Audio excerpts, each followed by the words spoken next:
삼손 시리즈 9가 소외되고 경계 대상이 된 삼손에 대해서 사사기 14장 10절에서부터 13절 말씀을 근거로 함께 말씀을 나누도록 하겠습니다. 사사기 14장 10절부터 13절 제가 읽도록 하겠습니다. 삼손의 아버지가 여자에게로 내려가매 삼손이 거기서 잔치를 베풀었으니 청년들은 이렇게 행하는 풍속이 있음이더라. 무리가 삼손을 보고 30명을 데려와서 친구를 삼아 그와 함께하게 한지라. 삼손이 그들에게 이르되 이제 내가 너희에게 수수께끼를 내리니 잔치하는 이래 동안에 너희가 그것을 풀어 내게 말하면 내가 배옷 30벌과 겉옷 30벌을 너희에게 주리라. 그러니 그것을 능히 내게 말하지 못하면 너희가 내게 배옷 30벌과 겉옷 30벌을 줄지니라 하니 그들이 이르되 내가 수수께끼를 내면 우리가 그것을 드리리라 하매. 아멘. 삼손의 고집을 꺾지 못한 삼손의 아버지 마노아는 혼인을 성사시키기 위해 블레셋 여인에게로 내려갑니다. 자, 그런데 이 10절에서 삼손의 아버지가 여자에게로 내려가매라고 되어 있는데, 자, 여기서 여자에 해당하는 단어가 이샤입니다. 이샤는 여자라고 번역할 수 있지만 주로 결혼한 여자를 가리킬 때 사용하는 단어입니다.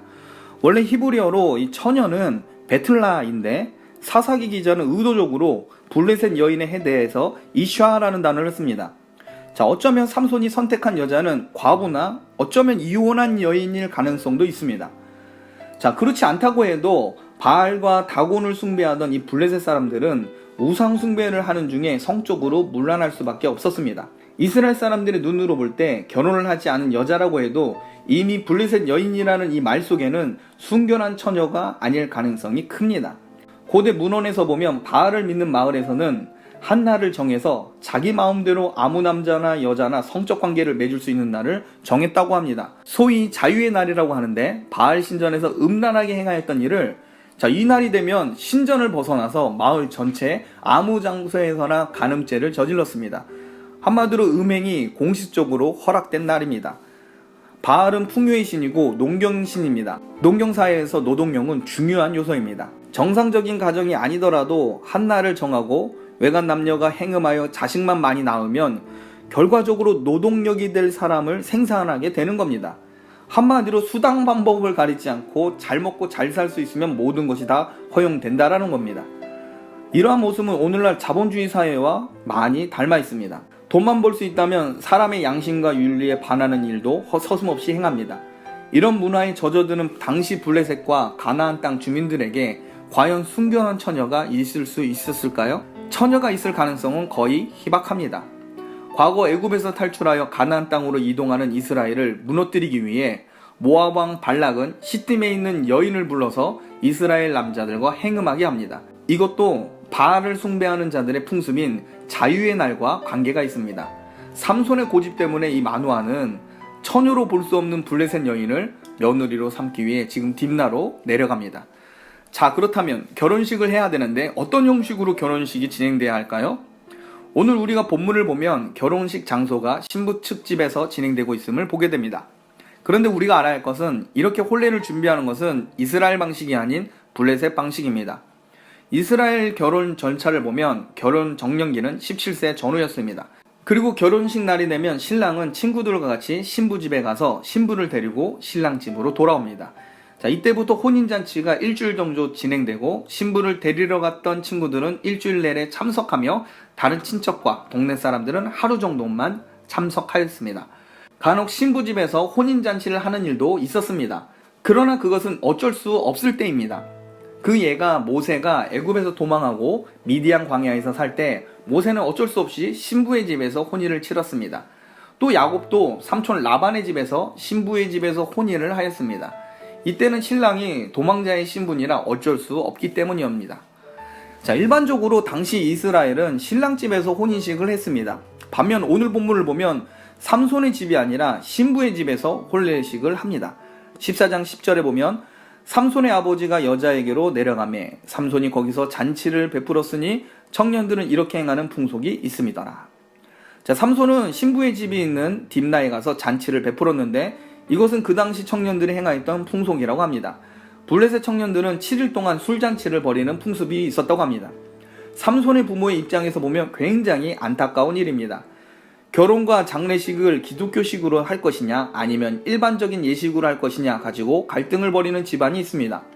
지금 삼손의 부모는 삼손의 고집 앞에 두 손 두 발 다 들고 말았습니다. 이스라엘인이고 나실인임에도 삼손은 블레셋 방식으로 예식을 진행할 뿐만 아니라 7일 동안 술파티를 열어서 독주를 먹고 있습니다. 나실인은 포도주를 입에 대서는 안 되는 사람입니다. 믿음의 가정에서 있을 수 없는 일이 벌어지고 있습니다. 기뻐해야 될 혼례식이 삼손의 부모에게 오히려 가슴이 메어지고 아들에 대한 섭섭함이 몰려왔습니다. 그런데 이 술파티가 심상치 않은 분위기에서 진행되고 있습니다. 14장 11절에 이렇게 기록되어 있습니다. 무리가 삼손을 보고 30명을 데려와서 친구를 삼아 그와 함께하게 한지라. 70인역 헬라어스 구약 성경에서는 무리가 삼손을 두려워하여 30명을 데려와서 라고 번역되어 있다고 합니다. 자, 묘한 긴장감이 일어나고 있습니다. 원래 블레셋 혼례식을 보면 신방을 차리기 전에 7일간 술파티를 하는데 이때 신랑의 친구들이 신부의 마을 혹은 가족들을 만나면서 잔치에 참가하게 되어 있습니다. 자, 그런데 삼손이 베푼 이 잔치에 이스라엘 친구들은 한 명도 데려오지 않았습니다. 그래서 무리가 삼손을 보고 30명의 블레셋 청년들을 모아서 술친구로 세워준 겁니다. 겉으로 보면 삼손을 배려하는 것으로 보일 수 있었지만 이 30명이라는 숫자는 들러리로서 굉장히 많은 인원입니다. 또한 블레셋 청년들이 이 삼손의 모습에 위압감을 느꼈던 것으로 보입니다. 블레셋 청년들 입장에서 볼 때 이스라엘 남자 삼손은 자기들이 지배하는 산골 촌뜨기에 불과합니다. 그래서 블레셋 청년들은 이스라엘을 다스리는 상황 속에 자기들의 힘을 과시하기 위해 지금 사람들을 불러 모은 겁니다. 한마디로 강한 삼손에게 우리는 많으니까 조심하라는 뜻입니다. 자, 말씀을 마치겠습니다. 삼손이 부모를 소외시키고 자기 멋대로 블레셋 여인을 맞이합니다. 그런데 문제는 삼손도 부모와 이스라엘 친구들에게 소외된 모습을 보게 됩니다. 오랫동안 교회에서 자란 믿음의 청년이 어느 순간 세상으로 달려나갔습니다. 부모의 교훈도 버리고 함께 교제하였던 교회 친구들도 떠나서 결국 혼자 남게 되었습니다. 그 사람의 됨됨이를 알려면 그 사람의 결혼식과 장례식에 어떤 사람이 모이느냐를 보면 대강 짐작할 수 있습니다.